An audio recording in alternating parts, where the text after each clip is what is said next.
Unraveling the Mystery of Tender Ribs in English.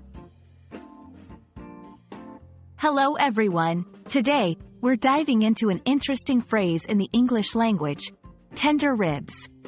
This phrase can be a bit puzzling, especially for English language learners. So, let's explore its meaning together, and by the end of this video, you'll not only understand what tender ribs means but also how to use it in your conversations. First, let's break down the phrase into its two components, tender and ribs. Tender is an adjective that means soft, gentle, or delicate. It's often used to describe something that is easy to chew or cut, especially in the context of food. On the other hand, ribs are a series of curved bones that form the chest in humans and some animals. In cooking, ribs refer to a type of meat that is taken from the rib section of an animal, usually pork or beef.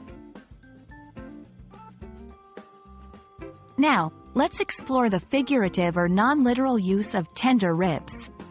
In some contexts, tender ribs can be a playful way to describe a part of the body that is sensitive to tickling. It's often used in a humorous or affectionate manner. For example, a parent might say to a child, "I'm going to tickle your tender ribs." Here, it implies that the ribs are a soft and sensitive area prone to tickling. It's also important to understand the cultural context in which tender ribs is used. In English-speaking countries, particularly in American and British cultures, the phrase can be associated with comfort food or barbecue culture. Describing ribs as tender in a culinary context implies that they are cooked well, making them easy to eat and enjoyable. Let's see how tender ribs can be used in different sentences. 1. Culinary context. The chef is famous for his tender ribs. They just fall off the bone. 2. Playful, affectionate context. Be careful, or I'll tickle your tender ribs.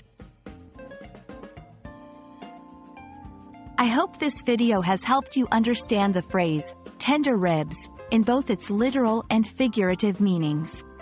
Remember, language is not just about words, but also about the culture and context in which they are used.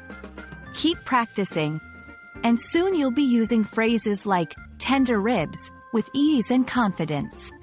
See you in the next video.